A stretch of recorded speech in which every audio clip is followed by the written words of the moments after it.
Hi, everybody. Welcome to the December 23rd, 2016 edition of Colorado Inside Out. I'm your host, Dominic Dezzutti. Thank you very much for joining us.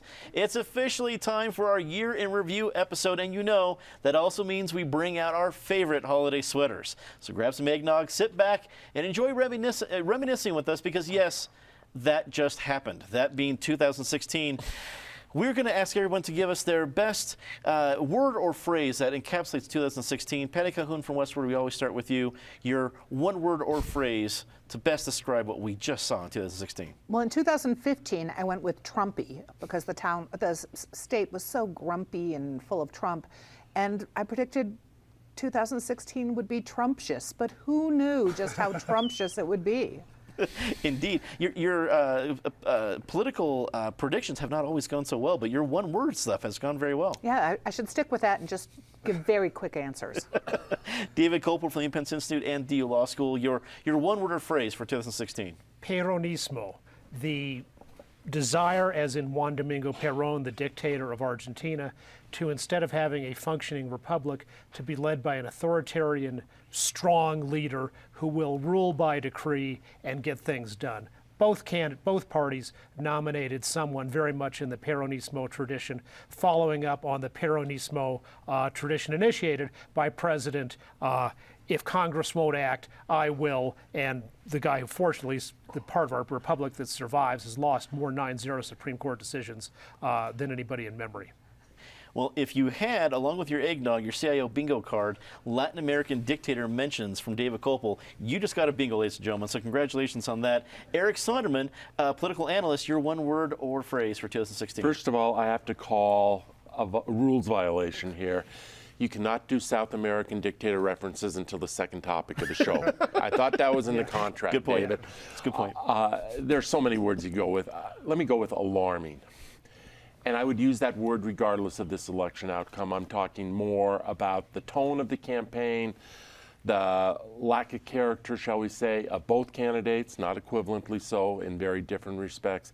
This was an alarming year for our republic in many respects. Penfield Tate, attorney with QTAC Rock, also a longtime state lawmaker, your one word or phrase for 2016. Depressing. Depressing.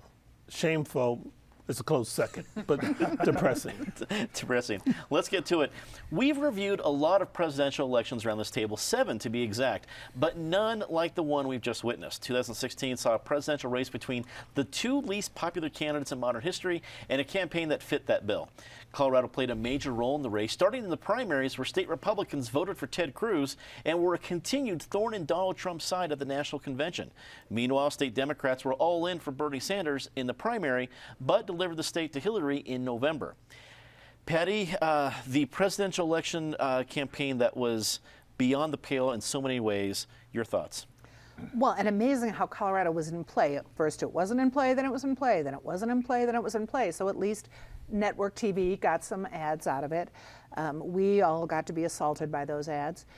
I like it when Colorado was contrarian, which it was. It did not exactly go like the rest of the country. You know, they went for Bernie Sanders. This is, of course, the place that went for Jerry Brown, too. Went for, and then voted for Clinton. The Republicans just went bananas over almost everything in this state. They objected at the national convention. They'd gone for Cruz. We got called rigged by Donald Trump, which is really wonderful. That we were the first state to be rigged back in April. So that's fun, but you just cannot believe what really happened in this election on every level. The Hillary Clinton campaign just not getting it. But Donald Trump, the fact that we've got a reality TV guy now in reality as our president is just astonishing. And it's going to be a Trumptious 2017. David, do you think Colorado Republicans will pay for their intransigence? Oh, probably, because our Peronist president has made revenge a high priority, at least verbally. On the other hand, some of his cabinet appointments have been more inclusive. So we'll see how long. he's capable of acting mature from time to time, although not sustaining that. So we'll have to wait to see on that one. But as we think about what was a close election, as it turned out, let's not lose sight of the longer-term trend, and what we see is who is the gigantic winner of the past quarter century in American politics, who completed his triumph this election, and that's William Jefferson Clinton. He started his project of corrupting American society with an idealistic law student from Yale named Hillary Rodham. And then by the time he'd finished his second term as president, he'd corrupted the entire Democratic Party to defend a shameless and lawless liar. And then, to show what a unifier he is, he's now corrupted the entire Republican Party.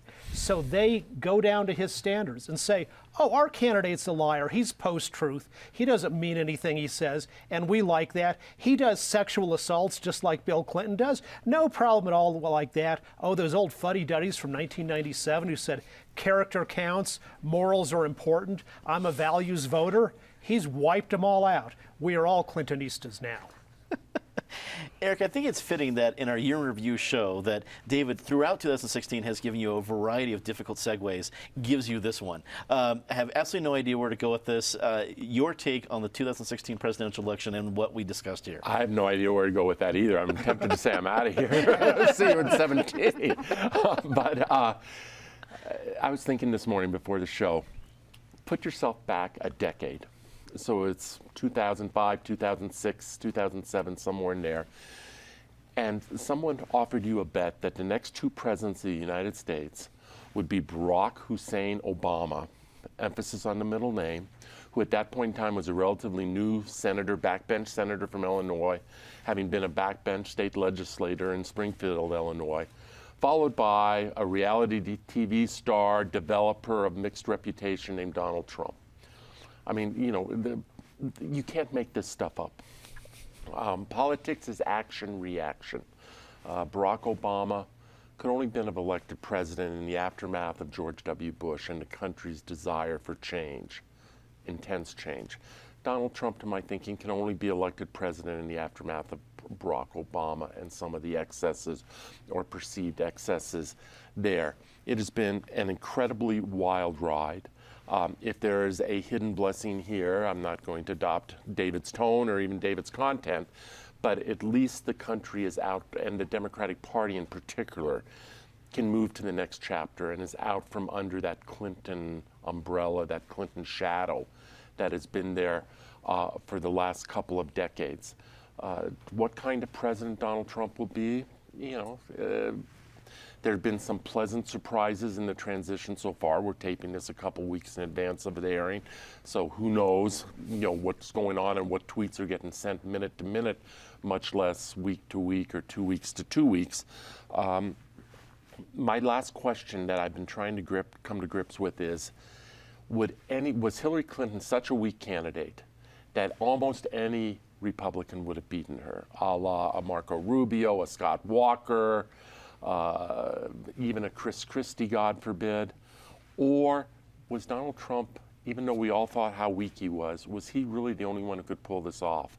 When a Mitt Romney and others couldn't win this presidency, was he the only one that could break through that blue wall and turn Wisconsin and Michigan and Pennsylvania and other places red? I don't know the answer to that, but she was a weak candidate.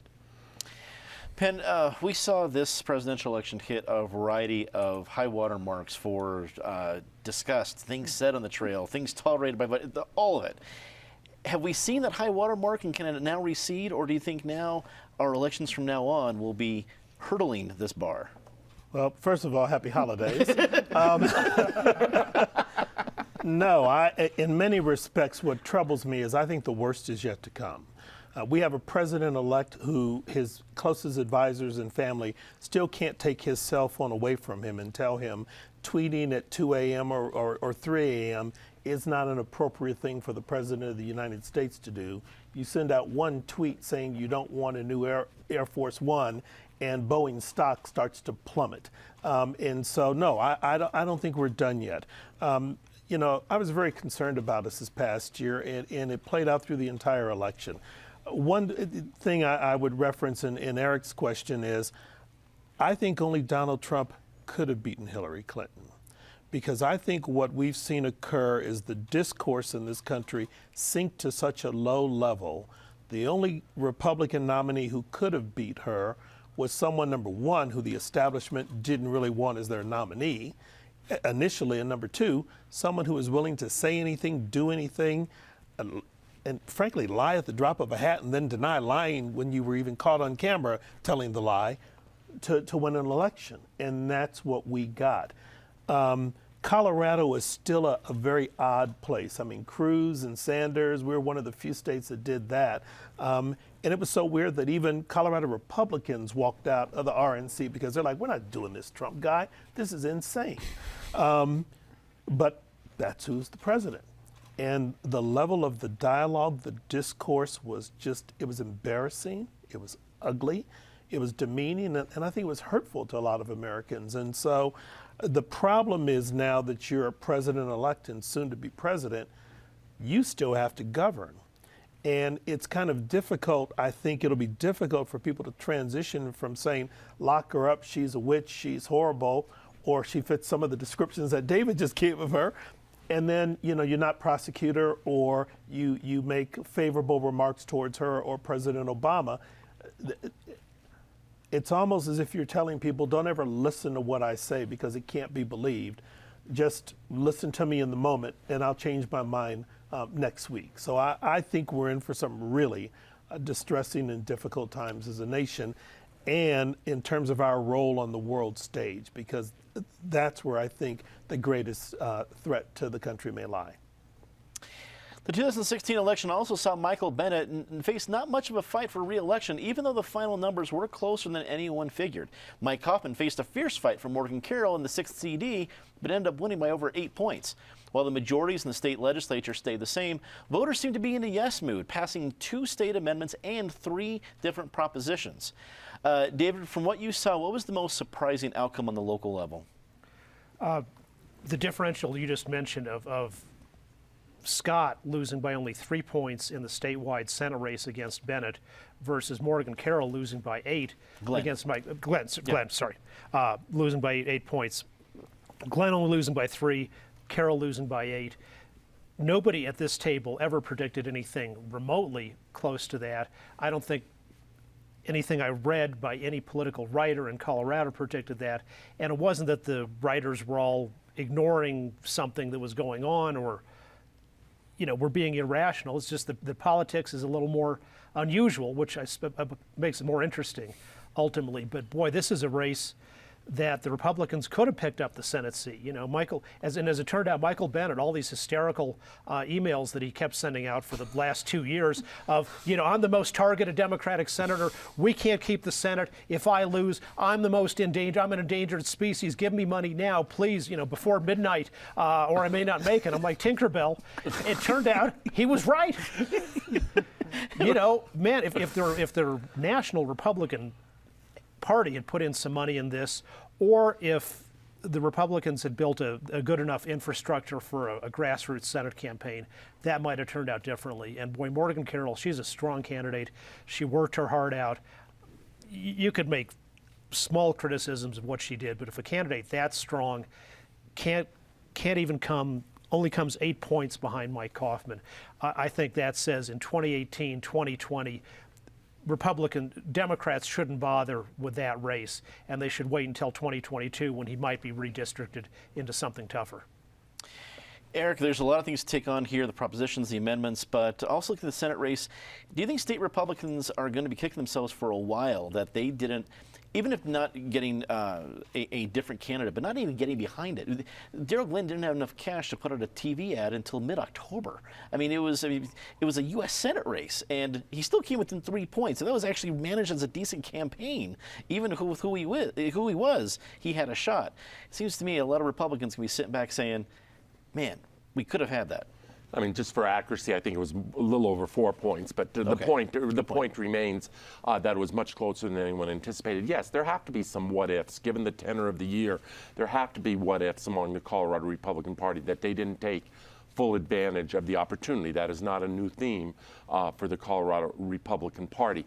I think this year showed that and we commented on this after the election, there is not an inexorable march in Colorado from red to purple to some shade of blue. I think we are firmly in the purple column. I always look at the ballot to try to find one race down low on the ballot that really received no money, no public attention, and that tells you what the tenor of the year was. For me this year, it was a race for the CU Board of Regents, the at-large seat, between two very accomplished women. Alice Madden was the Democrat, Heidi Ganahl was the Republican. Both very credible, good candidates. And neither, those are way down the political food chain, don't get a lot of attention. In this case, Heidi Ganahl won that race by 7 points. That tells me what this year was about. That explains the closeness of the Senate race that no one saw. That explains the victory margin for Mike Kaufman, et cetera. On the ballot issues, real quickly, I think there were three themes. Political reform, yes. Amendment 71, Amendments 107 and 108 to open up primaries to unaffiliateds, et cetera. Autonomy, yes. That was Amendment 106 in terms of medical aid and dying, and I think that was a theme in some other ballot issues. Tax increases, no. Whether it was Colorado Care or whether it was the tobacco tax, those went down and went down pretty substantially, overwhelmingly in the case of Colorado Care. Penn, in 2016, Mike Kaufman got both barrels. He had a national funding from Democrats coming at him. He had Morgan Carroll, who is from Aurora, who had significant political backing. This was not just a run-the-mill Democratic candidate. And he still won by 8 points. Does he get perlmutter status now? I don't think so. And I think that he'll continue to draw strong opposition. And I think part of that is Mike's fault for some of the positions he's taking. I mean, you know, he began to disavow and distance himself, but he was part of the birther movement with a number of other folks early on, and people remember that. I think what all of these elections show us is that, and I wish I could come up with a better color. I don't know if Colorado is purple, because what we now see is we probably have 4 or 5 political parties here. We have the left wing of the Democratic Party and the moderate wing of the Democratic Party, and the right wing of the Republican Party and the moderate wing of the Republican Party. And I think that describes a lot of what happened and how. Michael Bennet could have been beaten, clearly. But there were many in the Republican establishment who did not want Darrell Glenn as their candidate. They thought he was too extreme. They thought he was too fringe. And they thought he couldn't get there. So he couldn't raise money locally. And were it not for national forces bringing in some money, he probably wouldn't have been as competitive as he was, which was surprising. And Eric's right. He couldn't run a TV until the very last minute. And many people thought it was a workout video rather than a political TV commercial, because you didn't know to the end that this was the guy running for the U.S. Senate. He didn't even say it. But he still came close to beating an incumbent senator.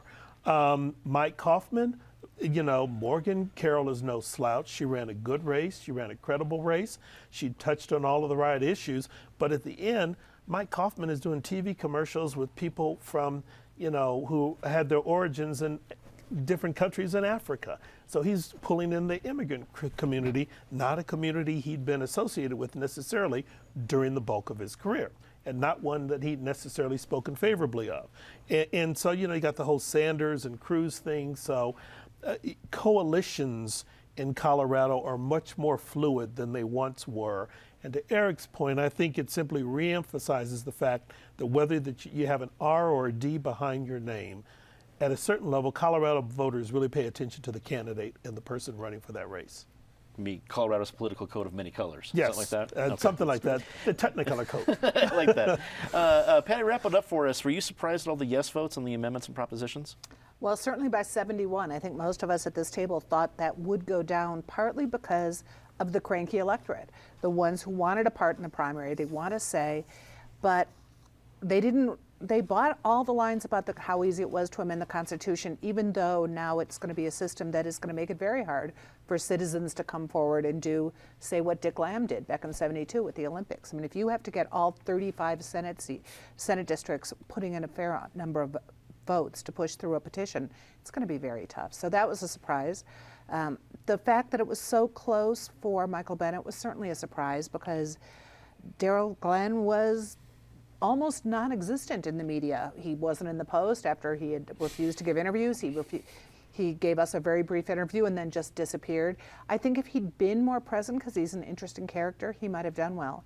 The other thing, you can color Colorado bruise purple. I mean, didn't everyone just feel bruised after that election? It was a mess, and not black and blue, just bruised purple. But the game has changed so much now because of social media. You don't have the yard signs. You don't need to go knock on every door. You can reach every voter easily on your own without buying TV time. And I think we'll see a lot of new smart strategists come up.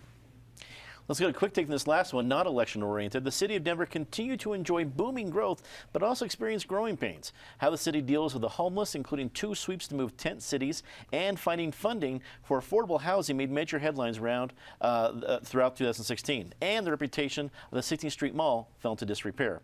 Eric, your quick take on what we saw from Denver. It was a jump ball question.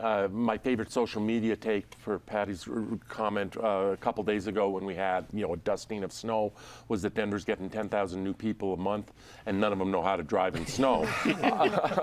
I think the 2 real prominent subtexts in Denver. One is the mall, which becomes a worse embarrassment and a worse problem almost by the week or the month. But the one related to those 10,000 new people a month is just the increasing level of congestion in this city, which is a headache, a growing problem to the economy, and a growing political problem for people who hold or aspire to office in Denver. Penn, your quick take on what we saw from Denver in 2016. I think Denver has lived out the maxim that the level of government that's most important is the one closest to the people, and local government is what touches you most. I think that for a number of years, spanning several administrations, I think Denver has missed the point in dealing with the social infrastructure of the community. Often people focus on building this, building that, but the social infrastructure has begun to deteriorate, and not enough emphasis has been placed on it. And I understand that's probably the hardest thing to fix.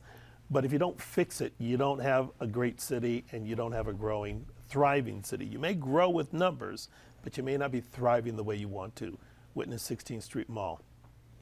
Patty, what do you think for what we saw so far? Well, every big issue that we started 2016 with in Denver is still on the table. We've solved nothing. The homeless is still a problem. The affordable housing might do a little, but it is just a drop in the bucket. The mall is a mess. We don't have the decision on I-70 and where it's going to go. The stock show, how it's going to be financed, we don't have that. We have the airport terminal. There's that mega project there that's going to turn it maybe into the Walmart of airports with a huge shopping mall, but that's not decided yet. So basically, Denver government gets kind of an incomplete for 2016 on the big issues. David, wrap it up for us. I think there's some good new leadership at the sheriff's office, and I think that's hopefully on its way to fixing what's been a long-term problem in the city. The mayor and the city government can't solve problems that have been around since the dawn of time, including the fact that some people are going to be homeless. But they can provide security in a finite area like the 16th Street Mall, and the failure to do that is a real problem. The congestion problem is deliberately created. The bike lanes are less about bikes than they are about trying to discourage people from driving. It's the same policy that de Blasio's carrying out in New York City, the war on people who drive automobiles. Let's get to our favorite part of the show, Disgrace of the Year. You have the entire year of 2016 to pick from. Patty, start us off. It's a little more obscure, but the fact that we could not ban slavery, remove the word slavery from our state constitution, people have interpreted it as, oh, this just shows how much hate there is out there. I don't think so. I think the voters actually were completely confused by that one. But still, Colorado generally has a reputation of being a good state, a state that treats its citizens pretty well, where people are nice to each other. Everyone still talks about how friendly we are until we're driving in snow. But the fact that we cannot get slavery out of the state constitution was the big surprise of the year. It's a disgrace. David. I'll choose a year as a disgrace, which caused all the disgraces this year, the 2012 and the election. And I'd especially say to Democrats, what if you could go back and you didn't run this vicious campaign against Mitt Romney, saying that he's a racist and he gives people cancer and he's a religious freak and all this kind of stuff, and suppose that he'd won that election, well, and then maybe he'd gotten reelected this year. We'd have a president who recognized when it was needed, that Russia is our greatest adversary, who would have reformed Obamacare and have it be something that's functioning instead of collapsing, and would have done moderate immigration reform. Eric. Disgrace of the year has been the theme around this table for the year, the theme across the country this year. Penn used the word shameful in the first go-around. This whole political cycle has been shameful. It has been disgraceful. Presidential race first and foremost. This country deserves better in the way of candidate selection. This country needs better in the way of discourse and dialogue. This is alarming and a warning sign. Penn. I'm going to end up where I started out. This national election was shameful. It was disgraceful. It's an embarrassment. Now, the bigger disgrace next year will be if we as a community don't acknowledge how bad this was and start to do something about it. We've got to get our arms around this because there's a dangerous fraying in this democracy. It's been a chatty year. Let's do our Say Something Nice rather quickly. Say something nice about 2016. Good outcome from Colorado's election. SCFD was passed again, and at the end of the year, a good new director, Deb Jordy, is put in. David.